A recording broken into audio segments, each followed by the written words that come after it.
नमस्कार साथियों, स्वागत करते हैं आप सभी का सीडीपी के इस बेहतरीन ज़बरदस्त सेशन में। कैसे हैं आप सभी? कमेंट करके ज़रूर बताइए आप लोग।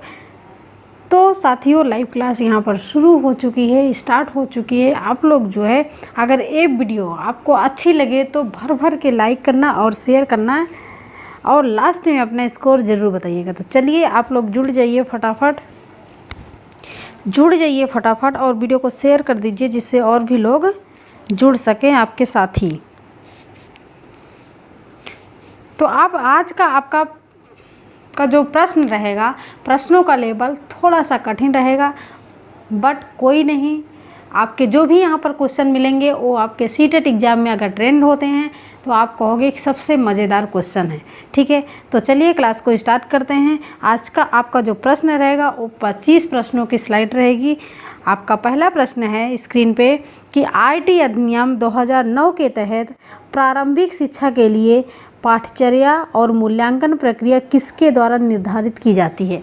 ठीक है, बहुत ही हेल्पफुल क्लास है आपकी, बहुत ही मज़ेदार प्रश्न है। बस प्रश्नों को थोड़ा सा आप लोग ध्यान से समझिएगा कि यहाँ पर पूछा क्या जा रहा है। आईटी अधिनियम यानी कि शिक्षा का अधिकार अधिनियम 2009 के तहत प्रारंभिक शिक्षा के लिए पाठ्यचर्या और मूल्यांकन प्रक्रिया किसके द्वारा निर्धारित की जाती है। यानी कि आपकी जो शिक्षा का अधिकार अधिनियम 2009 है, आईटी 2009 है, वो जो प्रारंभिक शिक्षा होती है और पाठ्यचर्या मूल्यांकन प्रक्रिया होता है वो किसके द्वारा निर्धारित। आप लोग जो क्लास फर्स्ट से लेके 8 तक या फिर 10 तक जो बुकें प्रारंभिक शिक्षा आप लेते हो, वो बुक किसकी होती है, किसके द्वारा प्रदान की जाती है। तो सबसे ज़्यादा आप लोग आजकल क्या पढ़ते हो, एनसीईआरटी। क्या पढ़ते हो? एनसीईआरटी। उसको निर्धारित कौन करता है? आपका पाठ्यचर्या पाठ्यक्रम कौन निर्धारित करता है? तो एनसीईआरटी निर्धारित करता है। आपकी प्रारंभिक शिक्षा क्या होती है? तो एनसीईआरटी होती है। ठीक है, तो यहाँ पर आपका आंसर क्या लॉक हो जाएगा?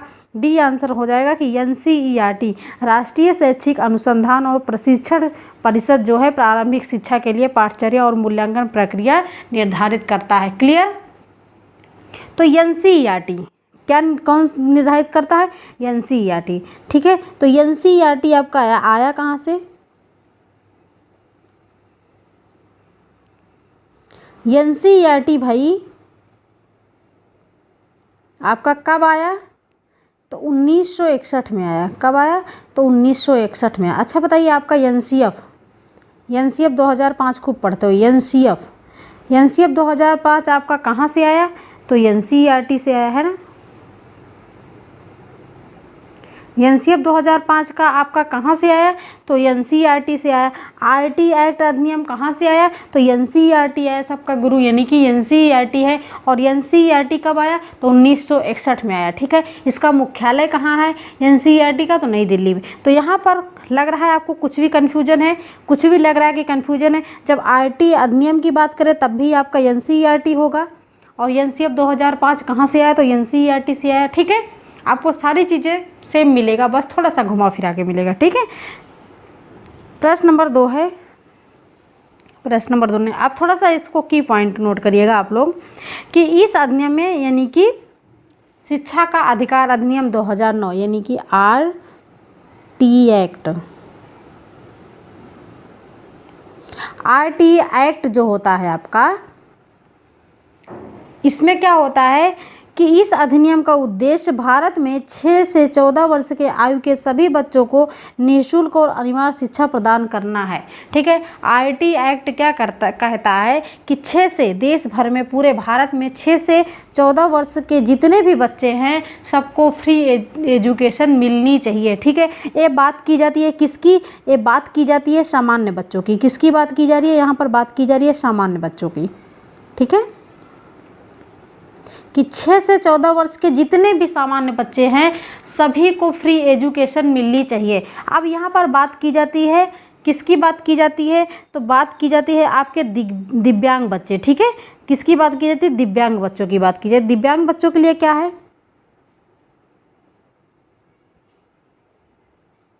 अभी आप आगे क्वेश्चन लगाएंगे। 6 से 14 वर्ष तो सामान्य बच्चों के लिए, लेकिन 6 से 18 वर्ष दिव्यांग बच्चों के लिए। भारत में जितने भी 6 से 18 वर्ष के बच्चे हैं सभी को फ्री एजुकेशन मिलनी चाहिए। ठीक है, 6 से 18 वर्ष के सभी बच्चों का मतलब दिव्यांग बच्चों को फ्री एजुकेशन मिलनी चाहिए। तो अगर दिव्यांग की बात करें तो 6 से 18 वर्ष और सामान्य की बात करें तो 6 से 14 वर्ष। ठीक है,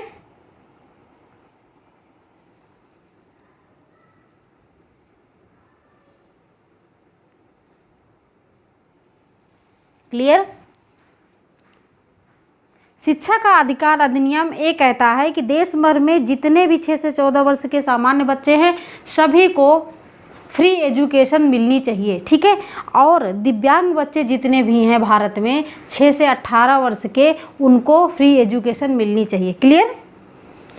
बच्चों को निःशुल्क शिक्षा, भाई निःशुल्क और अनिवार्य का मतलब ही होता है फ्री एजुकेशन, यानी कि फ्री शिक्षा, निःशुल्क शिक्षा, फ्री में पढ़ाई मिलनी चाहिए, है ना, शिक्षा मिलनी चाहिए। तो दिव्यांग की बात करें तो 6 से 18 वर्ष लॉक करिएगा, और सामान्य की बात करें तो 6 से 14 वर्ष, कंफ्यूज नहीं होना। अब प्रश्न नंबर 2 लगाना है यहाँ पर कि शिक्षा का अधिकार अधिनियम देश भर में लागू हुआ। यहाँ पर आपको जो प्रश्न मिलेंगे वो आरटी एक्ट से मिलेंगे या नीति 2020 से मिलेंगे, और कहाँ से मिलेंगे, एनसीएफ 2005 से मिलेंगे। ठीक है, यहाँ पर हमने 3 टॉपिक को कवर किया है। अब यहाँ पर पूछा जा रहा है कि शिक्षा का अधिकार अधिनियम देश भर में लागू हुआ, कब लागू हुआ बताइए। एक प्रश्न यहाँ से बनता है कि शिक्षा का अधिकार अधिनियम कब बना, दूसरा प्रश्न कि बना तो लागू कब हुआ। ठीक है, जब बात की जाए कि शिक्षा का अधिकार अधिनियम कब बना तो 2009 में। ठीक है, कब आया भाई, तो 2009 में आया, और लागू कब हुआ तो 1 अप्रैल 2010। ठीक है,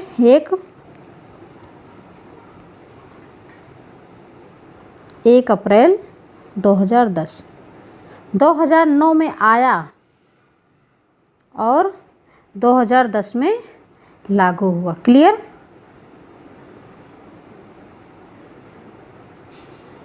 आरटी एक्ट 2009 में आया और 1 अप्रैल 2010 में लागू हुआ, क्या, आपका आरटी एक्ट, शिक्षा का अधिकार अधिनियम। क्लियर। तो यहाँ पर लॉक क्या करेंगे, 1 अप्रैल 2010। क्लियर। ऑप्शन में 9 भी मिलेगा, 9 नहीं मारना आपको, 10 मारना। जब लागू की बात करें तो 10 होगा और जब आया तो 9 होगा। ठीक है, लेकिन याद रखिएगा 1 अप्रैल होना चाहिए। 1 अगस्त भी है, देखो 1 अगस्त 2010, लेकिन 1 अप्रैल मारिएगा, 1 अगस्त नहीं मारिएगा। प्रश्न नंबर 3 है, राष्ट्रीय पाठचर्या की रूपरेखा 2005 की अनुशंसा के अनुसार बच्चों के स्तर पर शिक्षण का मुख्य लक्ष्य होना चाहिए, क्या होना चाहिए। एनसीएफ 2005 की अनुशंसा के अनुसार बच्चों के स्तर पर शिक्षण का मुख्य लक्ष्य क्या होना चाहिए। स्तर का मतलब समझ रहे हैं कि बच्चे किस क्लास में है। ठीक है, तो शिक्षण का लक्ष्य, मुख्य लक्ष्य क्या होना चाहिए। विषय की मूल अवधारणाओं की समझ विकसित करना होना चाहिए, विषय के मूल सिद्धांतों को याद करना। सी ऑप्शन है कक्षा शिक्षण को स्कूल के बाहर के जीवन से जोड़ना, और डी है आपका स्वतंत्र रूप से प्रयोग करने के लिए कौशल प्राप्त करना। आपने हमेशा आपने पढ़ा है कि एनसीएफ 2005 कहता है कि कक्षा शिक्षण को स्कूल के बाहर के जीवन से जोड़िए। ठीक है, कक्षा शिक्षण को स्कूल के बाहर के जीवन से जोड़िए। अगर जहाँ पर एनसीएफ 2005 की बात की जाए, आपको जो है ऐसा पॉजिटिव आंसर, इससे बेस्ट कोई नहीं हो सकता, इसलिए सी ऑप्शन को आप लॉक करिए। यहाँ पर देखिए आपको लग रहा होगा कि तीनों ऑप्शन सही हैं, यहाँ पर याद गलत है, रूट लर्निंग को अवॉइड करता है भाई एनसीएफ 2005, लेकिन यहाँ पर ए और सी और डी ऐसा लग रहा है सही है, लेकिन आपका जो सबसे ज़्यादा पॉजिटिव और सही है वो है आपका सी ऑप्शन। जब भी बात की जाए कक्षा शिक्षण को स्कूल के बाहर के जीवन से जोड़िए तो आपका पॉजिटिव आंसर, क्योंकि बच्चा क्या है, प्राइमरी लेवल की बात की जा रही है, बच्चा बहुत छोटा है, और जब उसके स्तर के अनुरूप बात की जा रही है तब आपका हो जाएगा कि स्कूल के बाहर के जीवन से जोड़िए। ठीक है, बिल्कुल आप लोग एकदम आंसर एकदम बढ़िया कर रहे हैं ना जी। एनसीएफ 2005 का आप जो 5 सिद्धांत है ना, 5-6 सिद्धांत, उसको आप पढ़ लीजिए। तो जब भी एनसीएफ की बात की जाती है तो आपको कितना भी लगे कि पॉजिटिव पॉइंट है, लेकिन आप जब वो 5 सिद्धांत को समझे रहेंगे, याद रहेगा आपको, तो कभी नहीं भूलेंगे, है ना। लॉक करने में आपको दिक्कत नहीं होगी क्वेश्चन को। प्रश्न नंबर 4 है, प्रश्न नंबर 4 है कि कक्षा 1 से 5 तक के बच्चों के लिए कितनी दूरी की सीमा में एक विद्यालय स्थापित किया जाएगा। या फिर आप कह सकते हैं कि कक्षा 1 से 5 तक के बच्चों के लिए कितनी दूरी की सीमा में एक विद्यालय होना चाहिए। ठीक है, 1 से 5 की बात की जा रही है। 1 से 5 में क्या होता है, बच्चा छोटा होता है। 1 से 5 में बच्चा क्या होता है, बहुत छोटा हो जाता है। ये प्राथमिक लेवल की, प्राइमरी की बात की जा रही है ना, प्राथमिक स्तर की बात की जा रही है। इसमें क्या है, बच्चा बहुत छोटा है। और जब बच्चा छोटा है तो बच्चे के घर से स्कूल की दूरी कितनी होनी चाहिए, 1 किलोमीटर होनी चाहिए। कितनी होनी चाहिए, 1 किलोमीटर होनी चाहिए। याद रखिएगा, अगर कक्षा 1 से 5 की बात करी जाए तो 1 किलोमीटर होनी चाहिए। बच्चों के घर से स्कूल की दूरी 1 किलोमीटर होनी चाहिए, यानी कि 1 किलोमीटर की दूरी की सीमा में एक विद्यालय स्थापित किया जाना चाहिए। क्लियर? जी नहीं भाई, 2 किलोमीटर नहीं होगा भाई, 2 किलोमीटर नहीं, 2 से 2.5 किलोमीटर तो आपका हो जाएगा जूनियर में बच्चे थोड़ा सा बड़े हो जाते हैं ना, तो 2 किलोमीटर तक वो जा सकते हैं, लेकिन प्राइमरी में आपका 1 किलोमीटर ही होगा। आगे भी आप क्वेश्चन और भी देखेंगे तो क्लियर हो जाएगा। देखो यहाँ पर हमने इसलिए लिखा है जिससे आप समझ सकते हो सकता है स्क्रीनशॉट मार लीजिएगा आप लोग, कि कक्षा 1 से 5 तक के बच्चों के लिए यानी कि प्राथमिक विद्यालय, उनके घर से विद्यालय की दूरी 1 किलोमीटर होनी चाहिए। एक इसकी बात की जा रही, कक्षा 1 से 5 की बात की जा रही है। और प्राथमिक स्तर पर 30 बच्चों पर एक अध्यापक होना चाहिए। अब अभी आपको आगे क्वेश्चन में मिलेगा, और हमेशा ध्यान भी रखिएगा कि प्राइमरी लेवल में प्राथमिक स्तर पर अगर 30 बच्चे हैं तो उस पर एक अध्यापक होना चाहिए, यानी कि 30:1। ठीक है, 30 बच्चों पर एक अध्यापक होना चाहिए। प्राथमिक स्तर पर अध्यापक को साल का 200 दिन काम करना होता है। प्राइमरी में जो टीचर होते हैं उनको साल में कितने दिन काम करना होता है, तो 200 दिन। याद रखिएगा कितने दिन, तो 200 दिन। वहाँ पर आपको 400 दिन, 300 दिन, 250 दिन भी दिया जाएगा, लेकिन जो प्राइमरी के टीचर होते हैं उनको 200 दिन काम करना होता है। और उच्च प्राथमिक स्तर जो है 6 से 8 तक के बच्चों के लिए उनके घर से विद्यालय की दूरी कितनी होनी चाहिए, 2.5 से 3 किलोमीटर होनी चाहिए। यहाँ पर देखो 3 किलोमीटर लिखा है, तो 2.5 से 3 किलोमीटर है फिर भी आप सही हैं। और 30-35 बच्चों पर एक अध्यापक होने चाहिए। प्राइमरी में 30 बच्चों पर एक अध्यापक, और जूनियर में 35 बच्चों पर एक अध्यापक, यानी कि 35:1। और यहाँ पर प्राइमरी में 200 दिन काम करना होता है एक शिक्षक को, और उच्च प्राथमिक विद्यालय में अध्यापक को साल के 220 दिन, यानी कि 20 दिन आपका बढ़ गया है ना, तो 220 दिन काम करना होगा। क्लियर? अब प्रश्न नंबर 5 लगाएंगे कि राष्ट्रीय शिक्षा नीति 2020 किसकी सिफारिश करती है। नीति 2020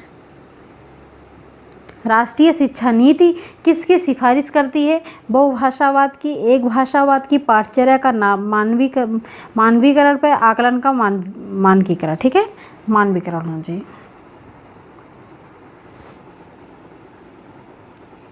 तो बताइए यह नीति 2020 भाई किसकी सिफारिश करती है, तो यह नीति 2020 जो है बहुभाषावाद की सिफारिश करती है कि सभी बच्चों को बहुभाषावाद होना चाहिए, सभी बच्चों में बहुभाषावाद का विकास होना चाहिए, सभी बच्चे बहुभाषावादी होने चाहिए। ठीक है, बहुत सी भाषाओं का ज्ञान होना चाहिए सभी बच्चों को, बहुत सी भाषाओं का।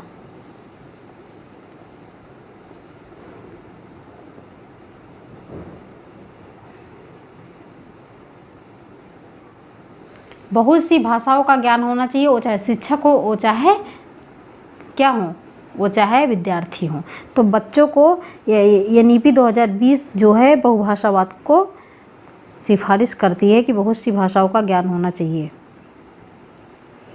प्रश्न नंबर 6 है, यह नीति 2020 के अनुसार वर्तमान नई शैक्षिक पाठ्यक्रम प्रणाली क्या है। बहुत ही थोड़ा सा कह लीजिए टफ प्रश्न, लेकिन बिल्कुल इजी है, इजी में समझाएंगे, इजी है।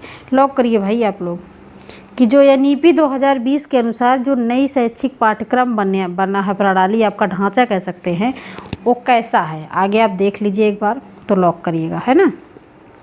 पूरी पढ़ाई के ढांचे में ही होगा बदलाव। ठीक है, पहला मौजूदा ढांचा जो पुराना ढांचा था, और नया ढांचा जिसके अनुसार आप शिक्षा ग्रहण करते हैं। ठीक है, तो जिसमें से आप देखिएगा ये पीला कलर आप देख रहे हैं, पीला कलर आप देख रहे हैं, एक ढांचा हो गया, ये आपका 2 हो गया, रेड आपका 3 हो गया, ए आपका स्काई ब्लू 4 हो गया है ना। तो 4 ढांचा। तो यहाँ पर देखिएगा कि 3 2 कितना है 5 है ना। अभी आप समझो कि 3 2 कितना है 5, 5 आपका पीला वाला है, प्लस 3 आपका क्या है, 3 आपका ग्रीन वाला है, 3 को यहाँ करिएगा, और रेड कितना है 3 है, प्लस 3 3 होगा। एक मिनट यहाँ से थोड़ा हटा के, 5 आपका येलो वाला है, 5 प्लस 3 आपका ग्रीन वाला है, 3 प्लस और 3 आपका रेड वाला है, 3 प्लस और 4 आपका स्काई ब्लू है ना। तो इसको ऐड कर लीजिए, कितना हो गया 5 3 8, 8 3 11, कहाँ से 11 हो गया भाई, 11 ने हो गया ना 11, 5 3 8, 8 3 11, 11 4 कितना हो गया 15 है ना, 15 हुआ यहाँ पर। तो जिसमें से आप यहाँ पर देखिएगा कि जिसमें से आपका 3 साल आपका निकलता है आंगनबाड़ी में, जिसको कहते हैं बालवाड़ी, ठीक है, प्री स्कूल जिसको बोलते हैं, 3 से 6 वर्ष में आपका निकलता है आंगनबाड़ी, प्री स्कूल और बालवाड़ी, ठीक है। इतना आपका आंसर ए लॉक होगा, ये जिसमें ए होगा लॉक हो जाएगा।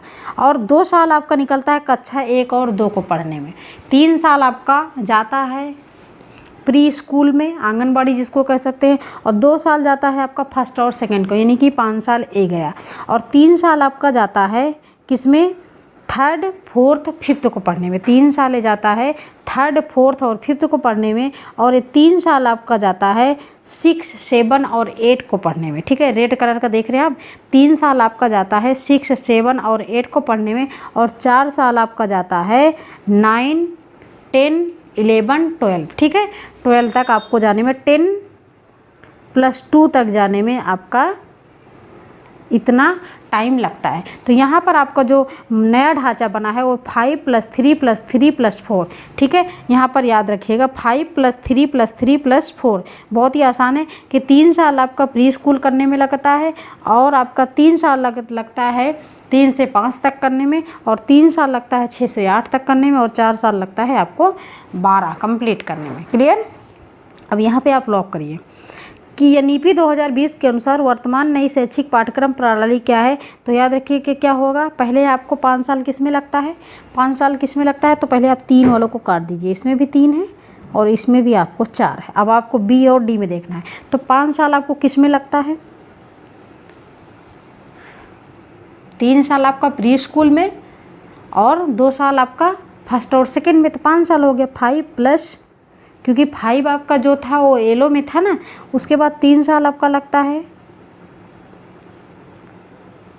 किस में, थर्ड फोर्थ फिफ्थ में लगता है ना, और 3 साल लगता है 6 7 8 में लगता है। उसके बाद आपका 4 साल लगता है 9 10 11 12 में, है ना। तो हो गया ना 10 + 2 हो गया। तो यही आपका आंसर किस में है भाई, यही आपका आंसर हो जाएगा, यही आपका बी ऑप्शन लॉक हो जाएगा, बी ऑप्शन आपका लॉक हो जाएगा, ठीक है। याद रखिएगा आप लोग कि जो आपका नया ढांचा प्रणाली, पहले आपकी ये आंगनबाड़ी वगैरह कहाँ होता था, नहीं होता था ना, क्योंकि यहाँ पर देखिए ये कटा है ना ही है, लेकिन अब आपका आंगनबाड़ी वगैरह हो गया है, तो इसलिए नया ढांचा इस तरीके से बना हुआ है। इसको आप पढ़ लीजिएगा एक बार। प्रश्न नंबर 7 है, प्रश्न नंबर 7 है, स्क्रीन पे लॉक करिए कि राष्ट्रीय पाठ्यचर्या की रूपरेखा 2005 के अनुसार सत्य नहीं है। एनसीईआरटी 2005 के अनुसार ऐसा कौन सा विकल्प है जो सही नहीं है, ठीक है। तो निगेटिव वाला चाहिए। सभी बच्चों में सीखने की क्षमता होती है, ये तो भाई पॉजिटिव है।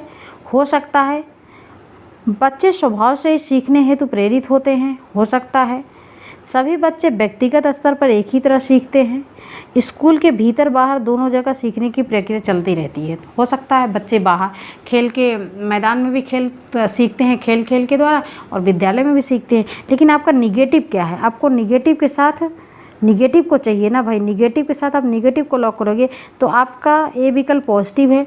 बच्चे स्वभाव से सीखने होते प्रेरित होते हैं, पॉजिटिव है। सभी बच्चे व्यक्तिगत स्तर पर एक ही तरह सीखते हैं, एक यही आपका निगेटिव है, क्योंकि सभी बच्चे एक ही तरह नहीं सीखते। सभी बच्चे में व्यक्तिगत विभिन्नता पाई जाती है, इंडिविजुअल डिफरेंस होते हैं और सभी बच्चे एक तरह नहीं सीखते हैं। वो बच्चा चाहे तुरंत एक समान मतलब क्या कह सकते हैं जुड़े हुए बच्चे क्यों ना हो, लेकिन उसमें भी आपको विभिन्नता देखने को मिलेगी। और स्कूल के बाहर भीतर दोनों जगह सीखते हैं, बिल्कुल ये भी पॉजिटिव है। लेकिन आपको निगेटिव क्या चाहिए भाई, निगेटिव चाहिए, तो इसलिए आपका हो जाएगा सी ऑप्शन।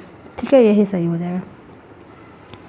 प्रश्न नंबर 8 है कि राष्ट्रीय शिक्षा नीति 2020 के अनुसार शिक्षा को केवल पूर्व निर्धारित विषय वस्तु पर केंद्रित होना चाहिए। राष्ट्रीय शिक्षा नीति 2020 के अनुसार शिक्षा को किस पर केंद्रित होना चाहिए, केवल पूर्व निर्धारित विषय वस्तु पर केंद्रित होना चाहिए, समस्या समाधान पर केंद्रित होना चाहिए, अधिगमकर्ताओं में गहन चिंतन का विकास करना चाहिए, या फिर अन्वेषण निर्धारित और खोज आधारित होना चाहिए। तो आपका पॉजिटिव क्या है भाई बताइए, पॉजिटिव का है आपका 4th तो पॉजिटिव है। अधिगमकर्ताओं के गहन चिंतन का विकास करना, बिल्कुल अब सारी चिंतन होना चाहिए बच्चों में। सृजनशील बच्चे होने चाहिए, है ना, सृजनात्मकता होनी चाहिए जिसको बोलते हैं आप सारी चिंतन होना चाहिए, और समस्या समाधान पर केंद्रित होना चाहिए। अगर समस्या है तो उसके समाधान में निकाल लेना चाहिए। लेकिन ये केवल क्या है, केवल आपका निगेटिव है, केवल आपका निगेटिव है। पॉजिटिव आपका हो गया 2nd, 3rd, 4th, तो दूसरा, तीसरा और चौथा ये ऑप्शन को लॉक करिए। क्योंकि यहाँ पर देखो बात की जा रही है, यहाँ पर पॉइंट नोट करिएगा कि एनईपी 2020 रट कर अधिगम करने को बढ़ावा नहीं देती है। आपकी एनसीएफ 2005 भी जो है रूट लर्निंग को अवॉइड करता है, रट कर अधिगम करने को बढ़ावा नहीं देता है। केवल पाठ आधारित विषय वस्तु के आधार पर अधिगम को बढ़ावा देता है, बल्कि एनईपी 2020 वास्तविक जीवन के अनुभव से सीखने पर बल देता है। वास्तविक जीवन, ठीक है, आप पढ़ाई क्यों करते हो, वास्तविक जीवन के लिए, है ना कि आप अंक प्राप्त करने के लिए, परीक्षा के लिए। अगर परीक्षा आता है तब भी आपका निगेटिव है, अगर अंक प्राप्त करने के लिए आता है तब भी निगेटिव है ना। तो इसलिए प्रश्न नंबर 9 है कि शिक्षा का अधिकार अधिनियम 2009 का सही और पूरा नाम क्या है। शिक्षा का आरटी एक्ट 2009 का पूरा नाम क्या है। अच्छा बताइए, ये शिक्षा जो होती है, ये शिक्षा का अधिकार अधिनियम 2009, ये निःशुल्क यानी कि फ्री एजुकेशन किसके लिए है बताइए, फ्री एजुकेशन किसके लिए है, शिक्षक के लिए है या फिर बालक के लिए है। तो बताइए, यहाँ पर बालक के लिए है ना, ये जो फ्री एजुकेशन है, निःशुल्क शिक्षा है, 6 से 14 वर्ष के सभी सामान्य बच्चों के लिए निःशुल्क और अनिवार्य शिक्षा है, और 6 से 18 वर्ष के दिव्यांग बच्चों के लिए निःशुल्क और अनिवार्य शिक्षा है। ये किसके लिए है, ये बालक के लिए तो है। तो जो शिक्षा का अधिकार अधिनियम 2009 है, इसका पूरा नाम क्या रहेगा बताइए। तो इसमें आपको बाल कहीं दिख रहा है, नहीं दिख रहा, बाल दिख रहा है, नहीं दिख रहा है, इसको आप काट दीजिए। इसमें बाल शिक्षा दिख रहा है, नहीं दिख रहा है, इसमें दिख रहा है निःशुल्क और अनिवार्य बाल शिक्षा का अधिकार 2010, लेकिन ये तो 2009 है ना। यहाँ पर लागू की बात तो नहीं की जा रही है, यहाँ पर लागू की बात नहीं की जा रही है, यहाँ पर नाम की बात की, इसलिए ऑप्शन कभी कट जाएगा। तो आपका डी ऑप्शन हो जाएगा, निःशुल्क और अनिवार्य बाल शिक्षा का अधिकार अधिनियम 2009, क्योंकि यहाँ पर जो सिफारिश की गई है वो बालकों की शिक्षा के लिए की गई है, इसलिए यहाँ पर डी ऑप्शन सही हो जाएगा। प्रश्न नंबर 10 है कि राष्ट्रीय शिक्षा नीति 2020 के अनुसार ... का प्रयोग को प्रोत्साहित करने के लिए करना चाहिए। राष्ट्रीय शिक्षा नीति लॉक करिए। राष्ट्रीय शिक्षा नीति 2020 के अनुसार किसका प्रयोग किसके प्रोत्साहन के लिए करना चाहिए बताइए, लॉक करिए आप लोग।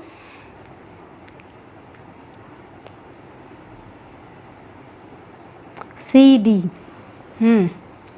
सी और डी, कुछ लोगों का आंसर है सी, कुछ लोगों का आंसर है डी। तो राष्ट्रीय शिक्षा नीति 2020 के अनुसार अनुभव जनित का प्रयोग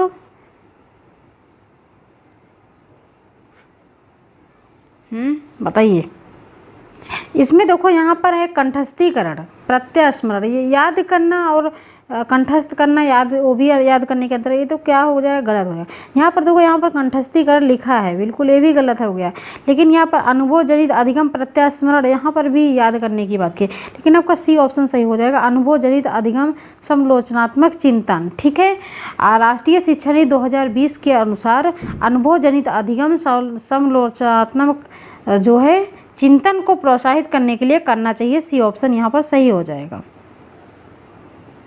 प्रश्न नंबर 11, IT एक्ट 2009 के बारे में कौन सा कथन गलत है? गलत पूछा गया है यहाँ पर, गलत आंसर कीजिए। यह अधिनियम लागू होते समय जम्मू कश्मीर राज्य नहीं हुआ था। यह अधिनियम लागू होते समय जम्मू कश्मीर राज्य में नहीं हुआ था। ठीक है। यह अधिनियम राष्ट्रीय ज्ञान आयोग की सिफारिश पर लाया गया। सी ऑप्शन है। ए, इस अधिनियम में छात्रों के अधिकारों के साथ साथ शिक्षकों और सरकार के दायित्व भी निर्धारित किए गए। और डी ऑप्शन, यह अधिनियम 6 से 18 वर्ष तक के बच्चों के लिए निःशुल्क शिक्षा का प्रावधान करता है। तो लॉक करिए भाई, क्या होगा इसका आंसर?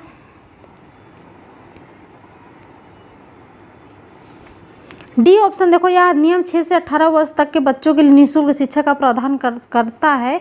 तो ये तो भाई आपका सही है ना, क्योंकि 6 से 18 वर्ष के जो दिव्यांग बच्चे हैं उनके लिए निःशुल्क शिक्षा का प्रावधान करता है। सी ऑप्शन है। इस अधिनियम में छात्रों के अधिकारों के साथ शिक्षकों और सरकार के दायित्व भी निर्धारित किए गए हैं। बिल्कुल निर्धारित किए गए। इस अधिनियम के द्वारा ही जो प्राइमरी के टीचर हैं उनको कितने दिन, 200 दिन काम करना पड़ता है, और जो क्या कहते हैं जूनियर के हैं उनको 220 दिन। तो इसलिए इनके छात्रों के साथ साथ शिक्षकों को भी सरकार के दायित्व भी निर्धारित किए गए हैं। तो ये भी आपका पॉजिटिव है। ठीक है। यह अधिनियम राष्ट्रीय ज्ञान आयोग की सिफारिश पर लाया गया है। बिल्कुल लाया गया है। यह अधिनियम लागू होते समय जम्मू कश्मीर राज्य में नहीं हुआ था। तो यही आपका गलत हो जाएगा। ठीक है, यही आपका गलत हो जाएगा, क्योंकि उस टाइम जम्मू कश्मीर में नहीं लागू हुआ था। आपका ये ऑप्शन गलत हो जाएगा, असत्य यही है।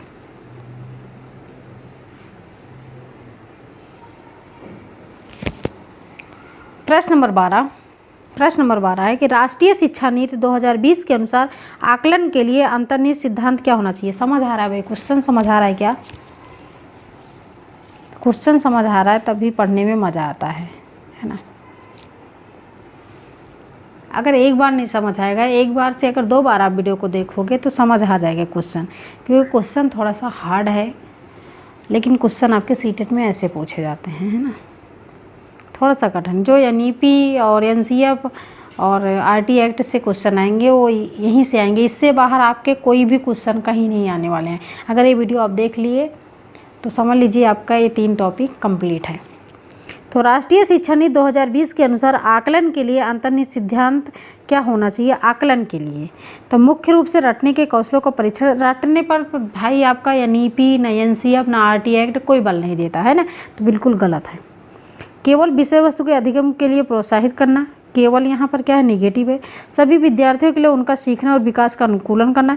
विद्यार्थियों का वर्ष के अंत की परीक्षाओं के माध्यम से केवल संज्ञानात्मक ज्ञान, केवल यहाँ भी है। अगर कुछ लोग यहाँ पर डी ऑप्शन दे रहे हैं तो यहाँ पर ध्यान लीजिएगा, केवल बात की जा रही है, और यहाँ पर परीक्षा की बात की जा रही है कि विद्यार्थियों को वर्ष के अंत की परीक्षाओं के माध्यम से आकलन करना। यहाँ पर सी ऑप्शन आपका हो जाएगा। सभी विद्यार्थियों के लिए उनका सीखने और विकास के अनुकूलन, उनका आकलन होना चाहिए। भाई बच्चे तो नकल करके भी पास हो जाते हैं, तो क्या उस माध्यम से उनका आकलन करोगे ना? बच्चा आपके स्कूल में कितना जो है एक्टिव है, कितना वो सीखता है, उस हिसाब से उसका आकलन होना चाहिए ना, इसलिए यहाँ पर सी ऑप्शन सही हो जाएगा।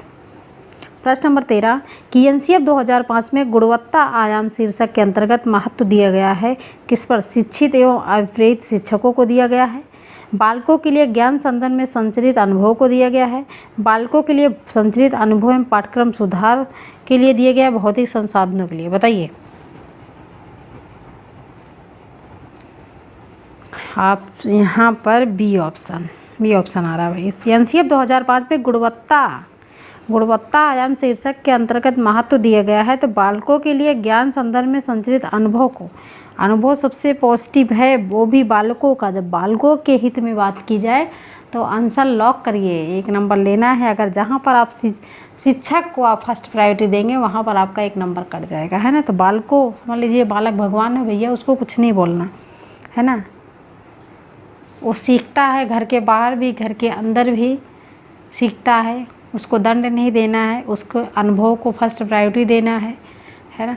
तो सारी चीज़ें बालकों के हित में करना है।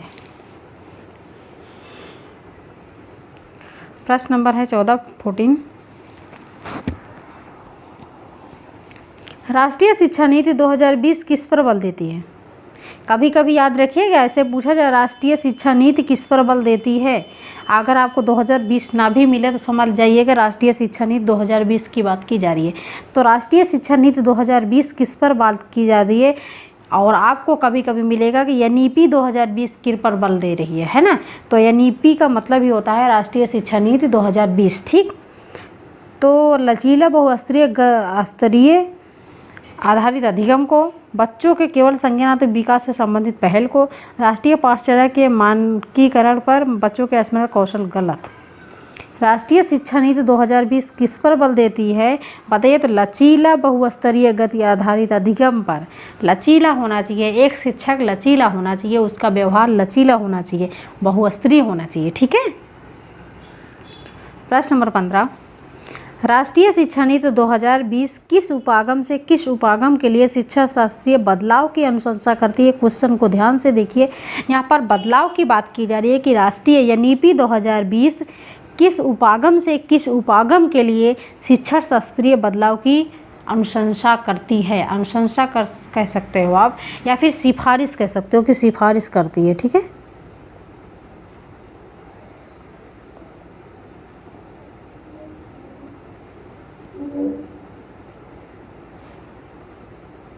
सिफारिश करती है। ठीक है। तो यहाँ पर बात की जा रही है कि शिक्षण शास्त्रीय शिक्षण में कैसा बदलाव होना चाहिए, कैसे बदलाव की सिफारिश करती है। तो संरचनावादी, व्यवहारवादी, ये तो भाई है आपका पॉजिटिव है ना, ये तो है, ये है बदलाव, ये तो है, ये है संरचनावादी। खोजबीन आधारित अधिगम, ड्रिल और अभ्यास, ये भी आपका पॉजिटिव है ना। अधिगम के लिए आकलन, अधिगम का आकलन, ये भी आपका ठीक है, ये भी होता ही है।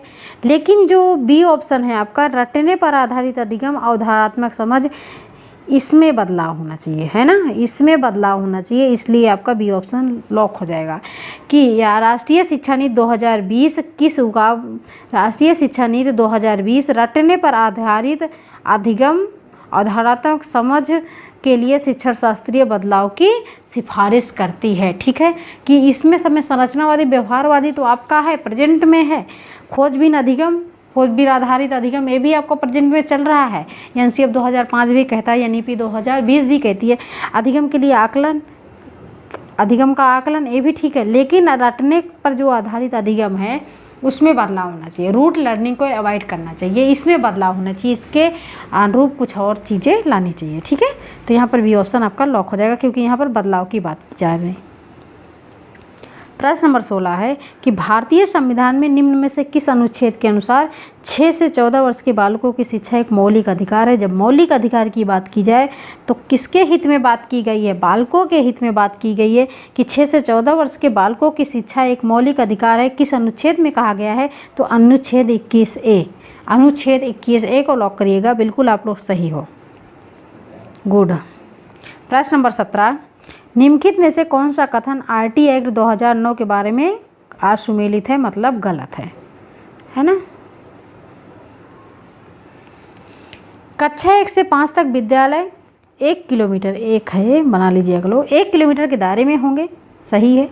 माता पिता की बाध्यता होगी बच्चों को प्रारंभिक शिक्षा प्रदान करें। प्रारंभिक विद्यालय में कक्षा 1 से 8 तक की शिक्षा आती है। प्रारंभिक विद्यालय में कक्षा 1 से 8 तक की शिक्षा आती है, याद रखिएगा आप लोग।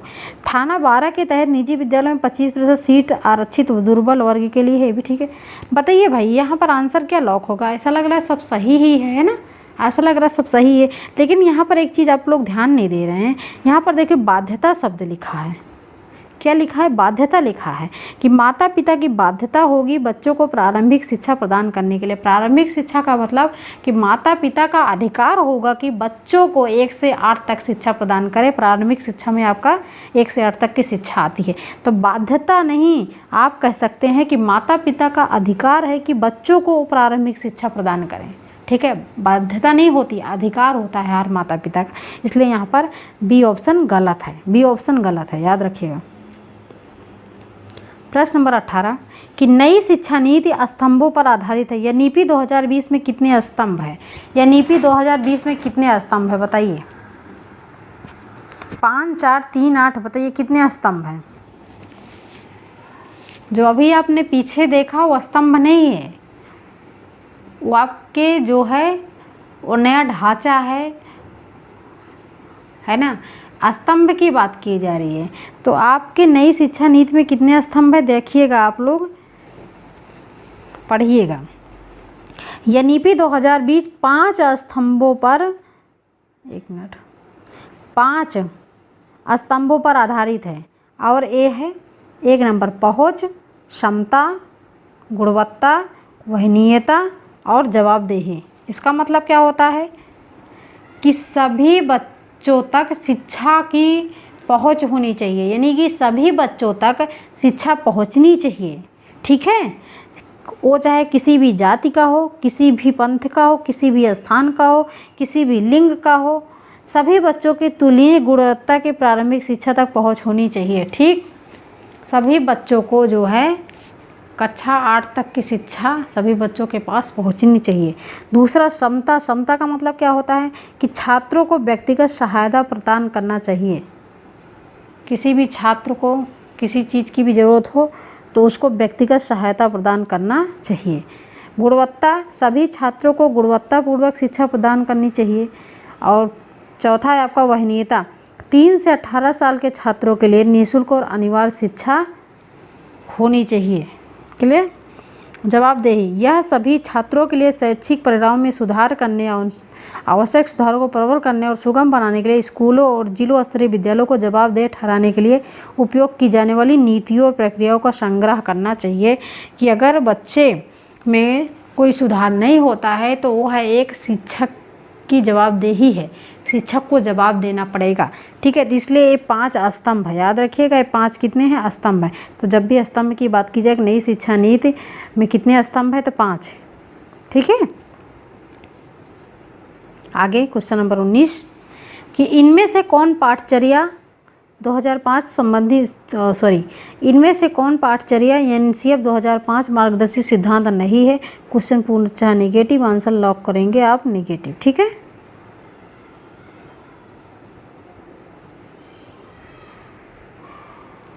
ज्ञान को स्कूल के बाहरी जीवन से जोड़ना है, बिल्कुल ठीक है।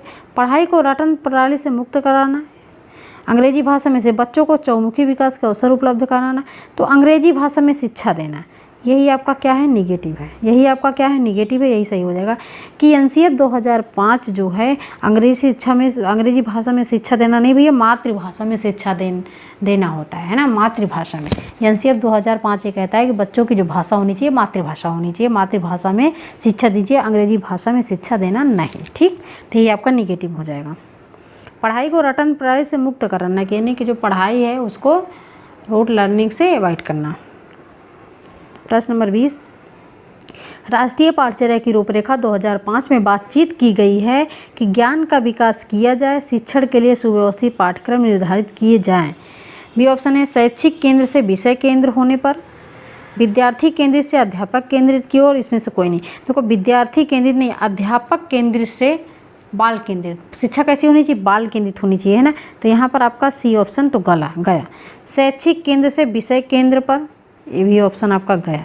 तो ये ऑप्शन यहाँ पर हो जाएगा ज्ञान का विकास किया जाए, शिक्षण के लिए सुव्यवस्थित पाठ्यक्रम निर्धारित किए जाएं। ठीक है, ज्ञान का विकास किया जाए, किसके लिए? बच्चों के लिए, और शिक्षण के लिए सुव्यवस्थित पाठ्यक्रम किए जाएं।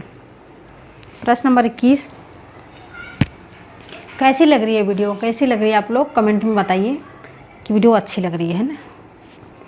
एनसीएफ 2005 किस प्रकार की प्रणाली को प्रोत्साहित करता है? किस प्रकार की प्रणाली को प्रोत्साहित करता है?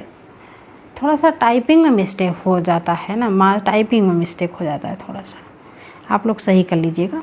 ये एनसीएफ 2005 किस प्रकार की प्रणाली को प्रोत्साहित करता है?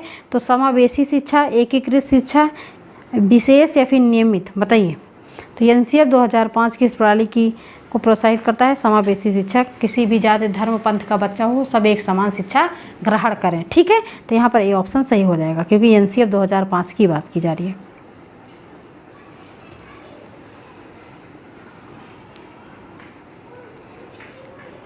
देखो चीज़ों को हम इंटीग्रेट करके पढ़ाते हैं, चीज़ों को हम इंटीग्रेट करके पढ़ाते हैं, एकीकृत करके बताते हैं, पढ़ाते हैं, लेकिन जो शिक्षा हमारी होती है, शिक्षा हमें देना चाहिए वो समावेशी कक्षा में होनी चाहिए, है ना, समावेशी में।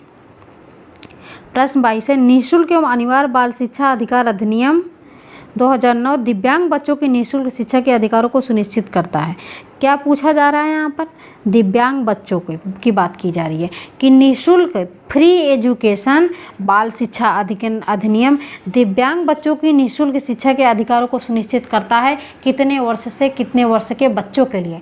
जब दिव्यांग बच्चों की बात की जाए तो क्या होगा? अच्छा बताइए, 6 से 14 वर्ष।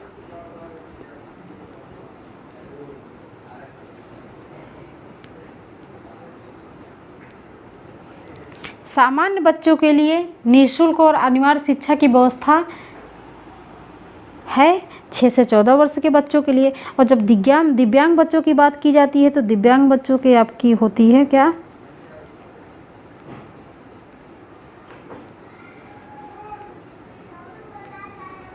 6 से 18 वर्ष। ठीक है, 6 से 18 वर्ष के सभी बच्चों को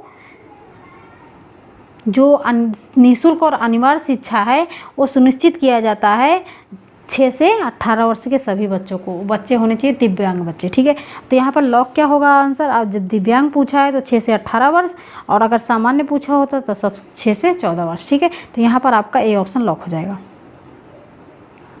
प्रश्न नंबर 23 कि आरटी एक्ट 2009 के अनुसार प्राथमिक विद्यालयों में शिक्षकों को प्रति सप्ताह कुल कितने घंटों की योजना बनाकर कार्य करना पड़ता है?